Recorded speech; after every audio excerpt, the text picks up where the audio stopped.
It's time to peep another fan manual. Let's see how many brain cells I lose today.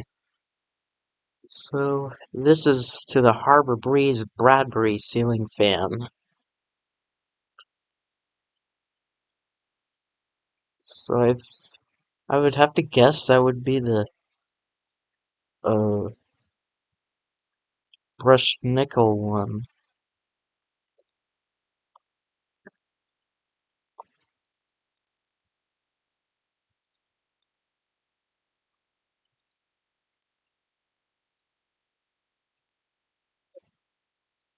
It is the brush nickel.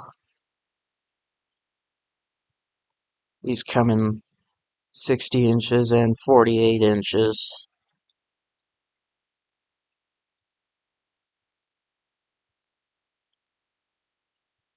So, a bronze one. That one would have to be a matte black one. Fun fact, my cousin has two of them in the black and in the 48 inches. Purchase date. Who knows?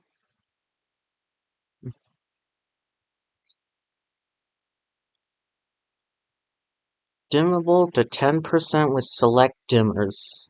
See Lowe's.com for more information. Okay.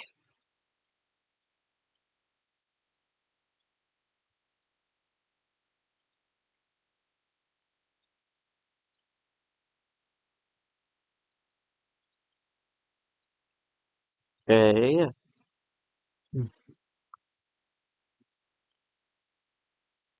Acceptable for fan support of 35 pounds or less.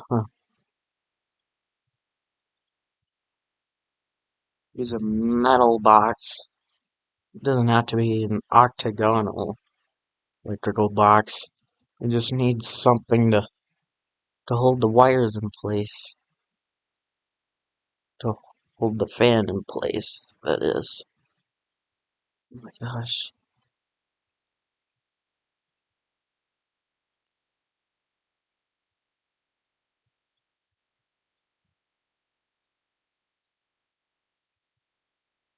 Why only one 12-gauge house wire? Hmm.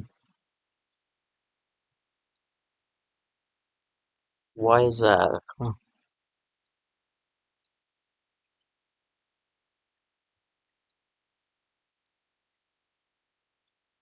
I've used like 18-gauge wires to ceiling fans and nothing's ever happened.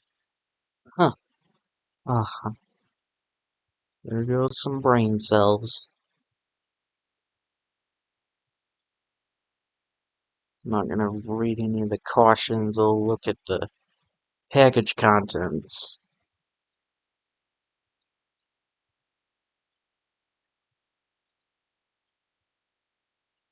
Mounting bracket, remote receiver, down rod, those locking pins, the canopy, the coupling cover, the fan motor, the probably the blade screws or something. Motor plate screws, oh yeah. There's a remote itself. Huh. Only come with 3 wire nuts? Or 5 wire nuts? That's supposed to be like a 6-wire connection. That includes the ground wire. Oh my god. I don't know why they did that. That's just a load of nonsense. Ugh, there goes 5 more brain cells. You must use the parts provided with this fan for proper installation and safety. Quantity 4. The package shows 5. Huh. Well, there goes 4 more brain cells. That'd be 19, 19, and 13. 120 minutes? That's like 2 hours.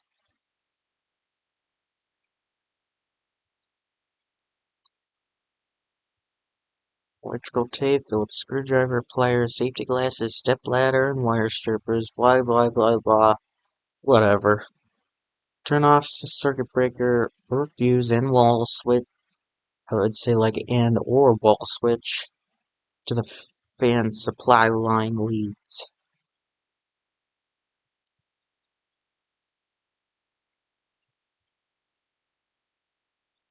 Initial installation. Determine mounting method to use. Down rod mount or close mount. So I guess with the angled ceiling, it's like just maximum 19 degrees.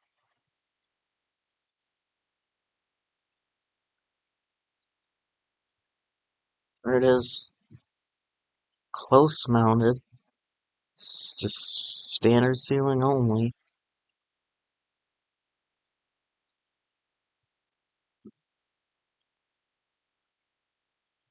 Helpful hint. Down rod style mounting is best suited for ceilings 8 feet or higher.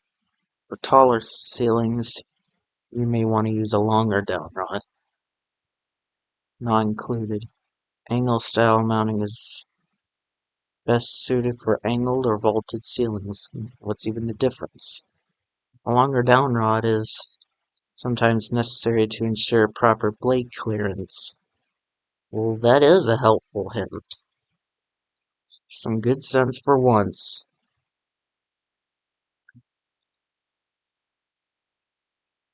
I don't believe that would matter too much.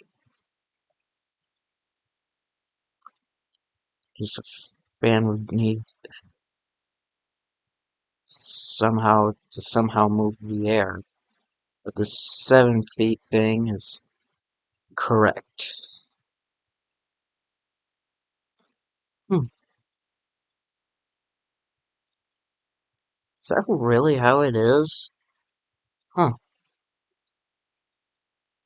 Secure mounting bracket to outlet box using screws, spring wire. What?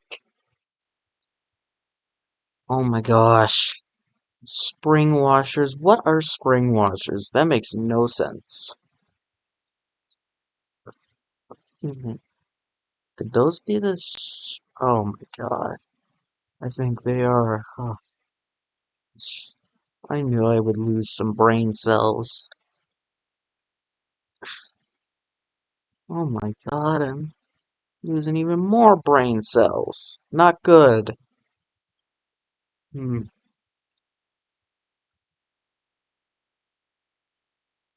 It is very important to use proper hardware when installing the mounting bracket, as it will support the fan. Yes, I know. Remove pre-assembled motor blocks from underside of motor housing. Discard the motor blocks. Or save them and use them for something. Who knows? Who knows what you could use the sticking things for? For downrod style fan mounting, proceed to step 1 below. For close mount style fan mounting, skip to page 10. I'm just gonna proceed. Remove pin and clip from downrod. Partially loosen pre-assembled screws and nut in motor housing yoke at top of motor housing.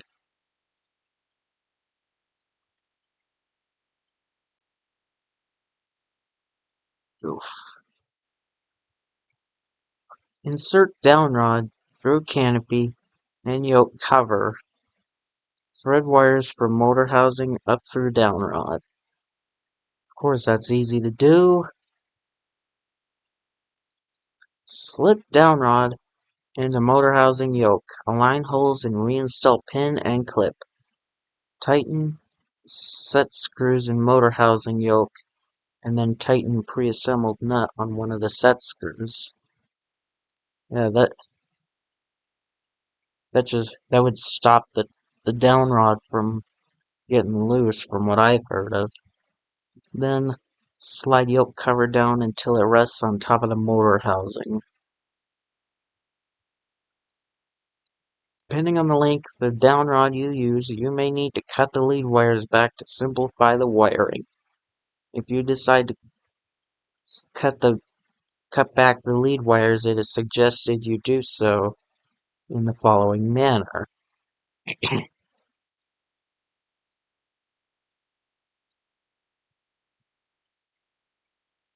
Take the lead wires and make sure you have pulled them all the way through the top of the down rod. Start at the top of the hanging ball on the down rod and measure 8 inches of lead wire, then cut the excess wire off with wire cutters, not included. Note: if you do not cut back the lead wires, steps 4 and 5 are not necessary and you may proceed to step 6 instead. Yep. If you decided to cut back the lead wires in step 4, strip 3/4 inch of insulation from end of each wire, white, black, green, and blue if applicable. Twist stripped ends of each strand of wire within the insulation with pliers, not included. Or you could use your hand too, who cares? I do it with my hand all the time. Down rod style fan mounting, which is what I do. Install hanging ball of down rod into opening of mounting bracket. Align slot and hanging ball with tab in mounting bracket. Failure to align the slot and the ball with the tab may result in serious injury or death. Oh dear.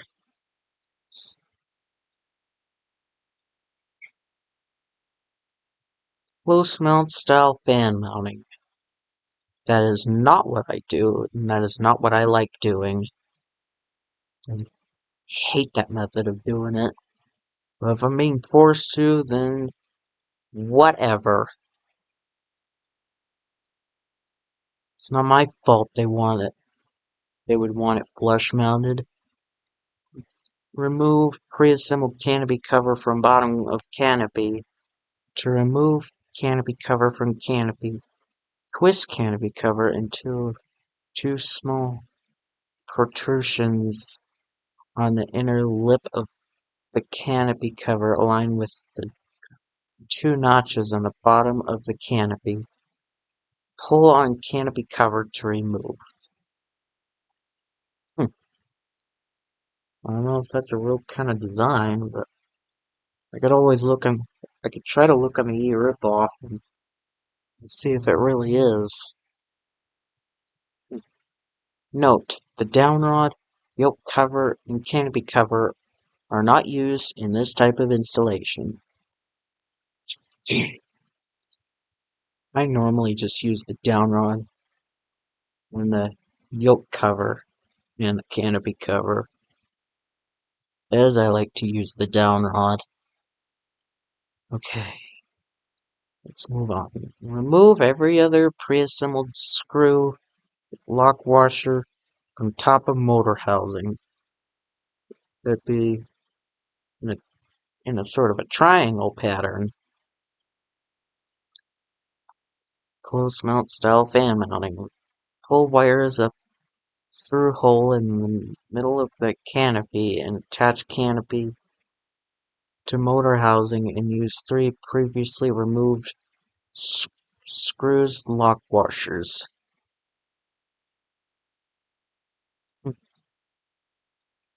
Temporarily hang the fan on the tab on the mounting bracket using one of the non-slotted holes in the canopy. Good thing it doesn't say use one of the slotted holes. It's much better to use the non-slotted holes.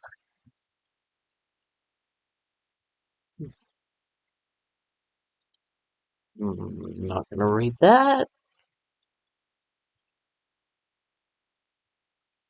Of course, that is good information there.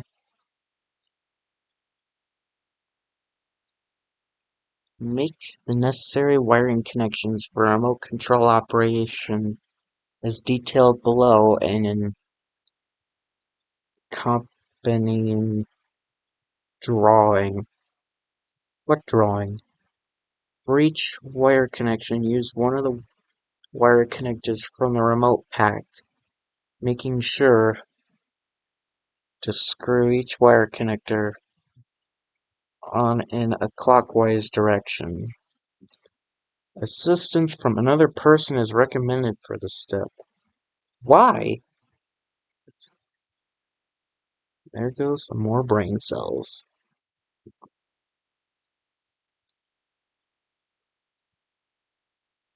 Connect all ground green wires from fan on down rod if applicable and mounting bracket to bare green supply wire from the ceiling. Connect black wire labeled AC and L from remote receiver to black wire from ceiling. Oh my god.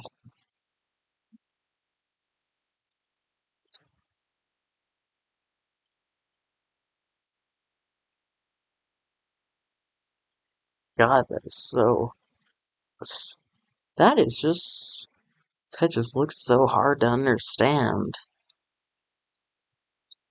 Connect white wire labeled AC and N from remote receiver to white wire from ceiling. Connect white wire labeled 2 motor N from remote control receiver. White wire from motor housing. Connect black wire labeled 2 motor L from remote control receiver to black wire from motor housing. Connect blue wire labeled for light from remote control receiver to blue wire from motor housing.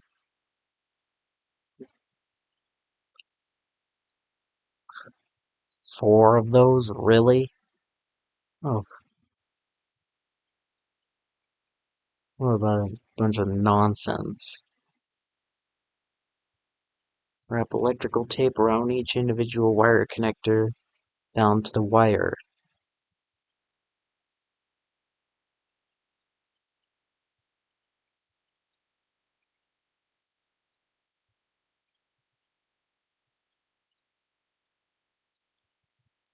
Place green and white connections on opposite side of outlet box from black and blue connections. Huh. A goof. Daggone it. Wow, another good tip for once.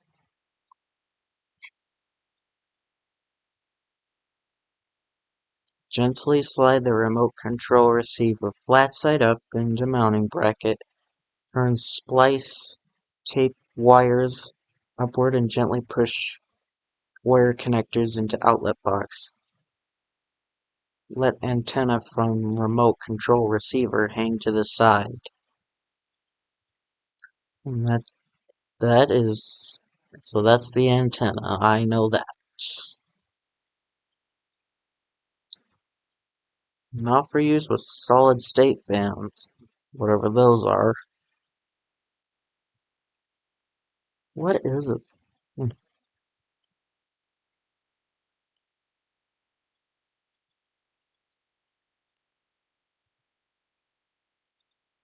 Hmm. Some of those kinds of fans, huh? Of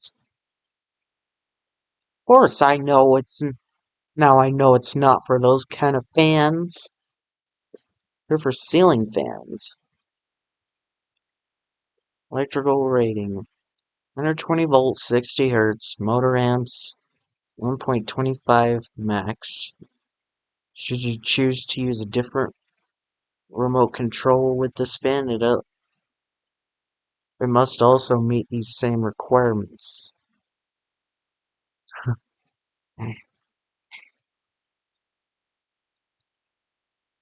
Final installation.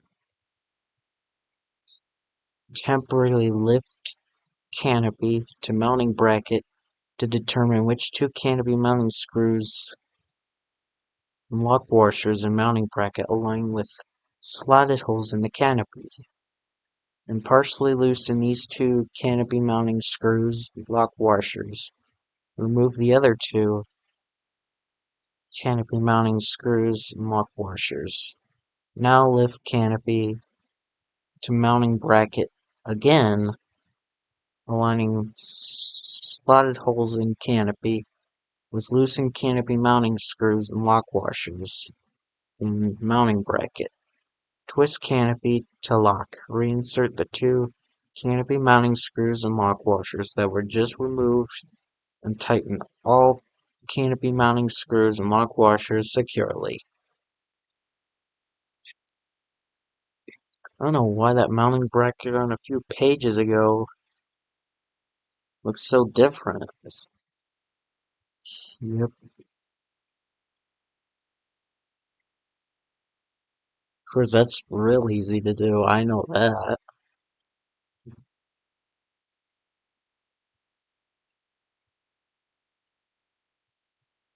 To reduce the risk of serious bodily injury, do not use power tools to assemble the blades.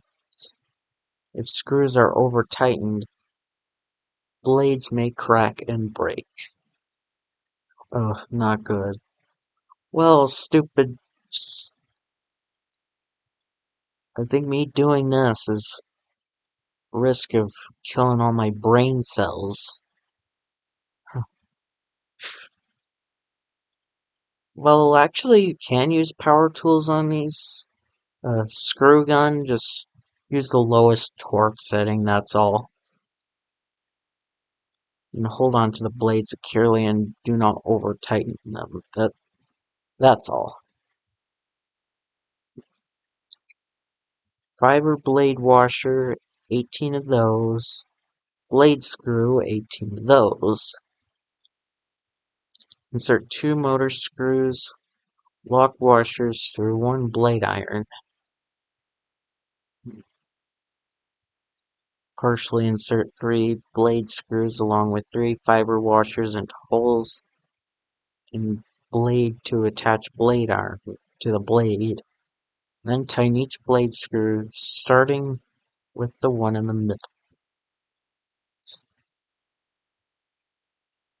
Repeat with remaining blades. Why start with the one in the middle?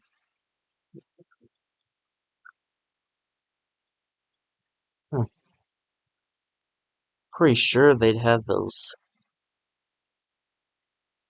bump things on there. So you could just tighten one screw securely, then the other, then the third. And all that trash. Insert 2 motor screws and lock washers through 1 blade iron to attach blade iron to motor housing. Tighten motor screws and lock washers securely. Repeat with remaining blade irons, making sure to completely secure each blade iron before proceeding with the next.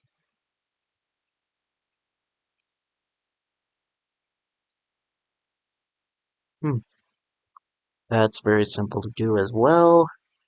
Partially loosen 2 motor plate screws and motor plate on underside of motor housing and remove the other motor plate screw. Align slotted holes in fitter plate with loosened motor plate screws, allowing Molex Connections from motor housing to come through hole in fitter plate. Twist fitter plate to lock. Reinsert the motor plate screw that was removed and securely tighten all three motor plate screws.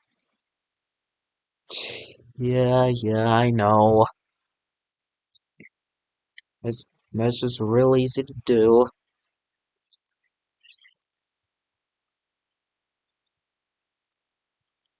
5. Partially loosen two fitter plate screws onto the underside of the fitter plate, and remove the other fitter plate screw. Locate Molex connections from motor housing and remove plastic that holds these wires together.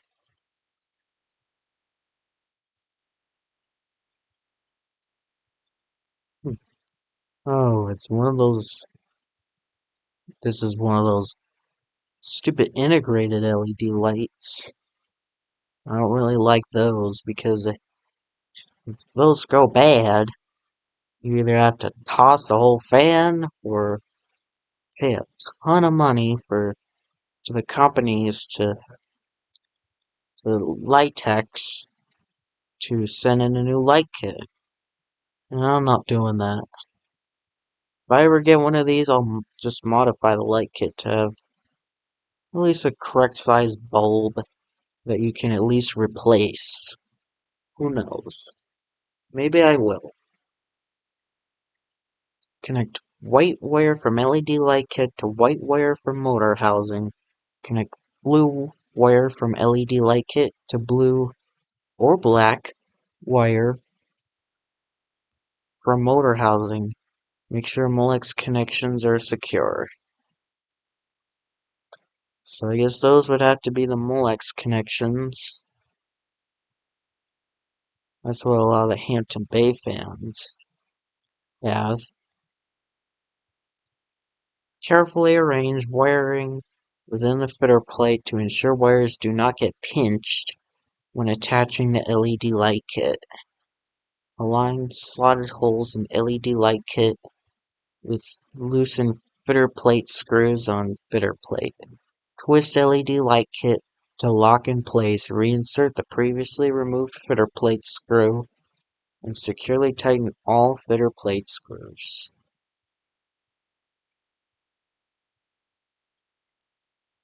Align slots on shade with protrusions on underside of fitter plate. Turn shade clockwise until it no longer turns. Note: pull down gently on the shade to make sure it is secured completely. Well, that's good advice. If you wish to use the remote control bracket from Remote Pack, install screws from Remote Pack through bracket and into the desired installation site. The remote control transmitter from Remote Pack rests inside the bracket. Of course, that's easy to do. I don't need any stupid instructions for that.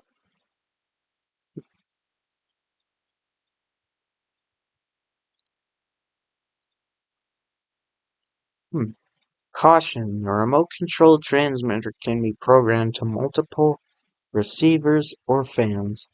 If this is not desired, turn wall switch off to any other programmable receiver or fan.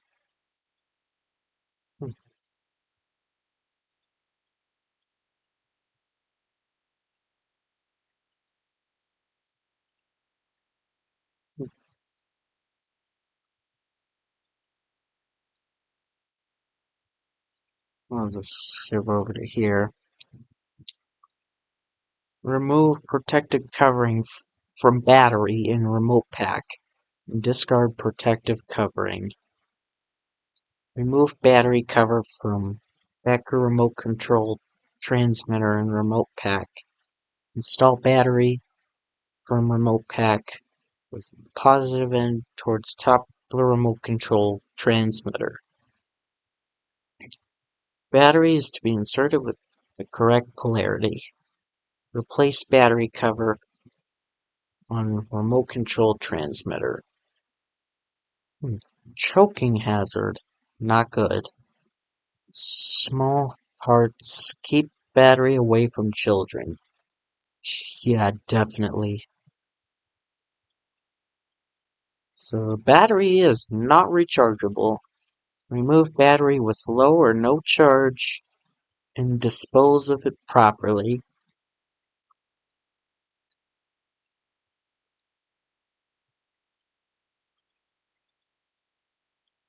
I'll just say do not dispose of batteries in fire. Batteries may explode or leak. Batteries that leak, I know of, are Duracell batteries.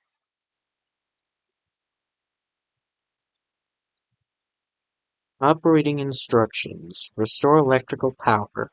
Within 30 seconds of restoring electrical power, press and hold the 0 button on the remote control transmitter for 5 seconds, or until light on the fan blinks twice. Use the remote control transmitter to test the light and fan functions to confirm the learning process is complete. Note: remove protective covering from front of remote control transmitter and discard. To prevent damage to remote control transmitter, remove the battery if not used for long periods. Store the remote control transmitter away from excess heat or humidity.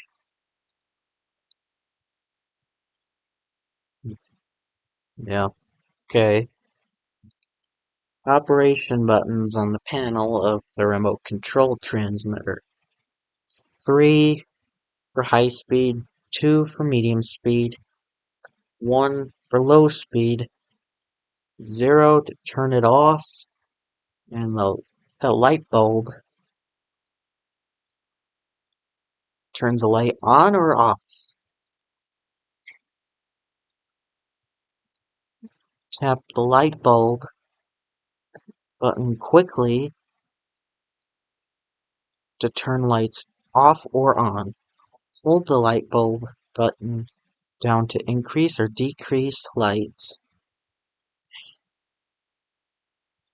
If you press light bulb button in excess of 0.7 seconds, it becomes a dimmer.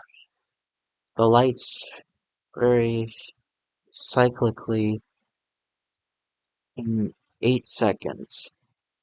The light button has an auto-resume function, which keeps the light at the same brightness as the last time it was turned off.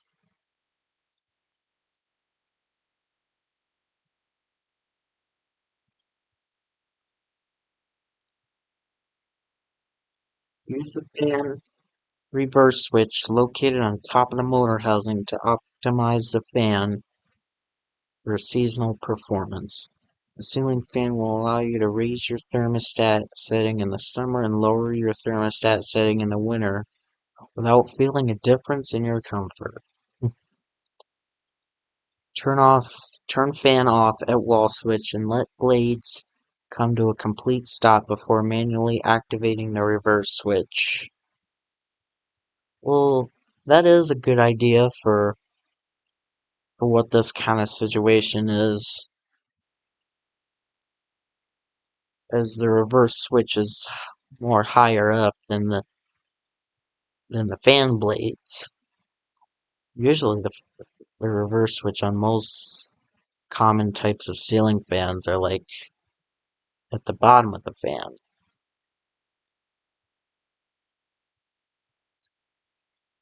In warmer weather, setting the reverse switch in the left position will result in downward airflow, creating a wind chill effect. In cooler weather, setting the reverse switch in the right position will result in upward airflow that can help move stagnant hot air off the ceiling area. Reverse switch must be either completely left or completely right for fan to function. If the reverse switch is set in the middle position, the fan will not operate.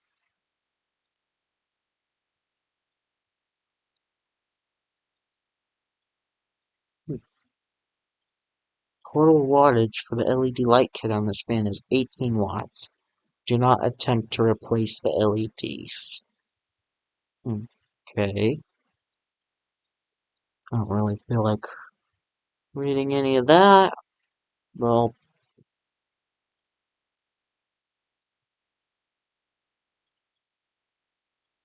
I don't know why they didn't even put the blade irons on here.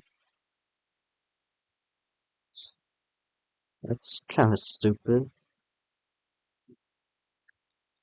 Well, that is it for reading this fan manual.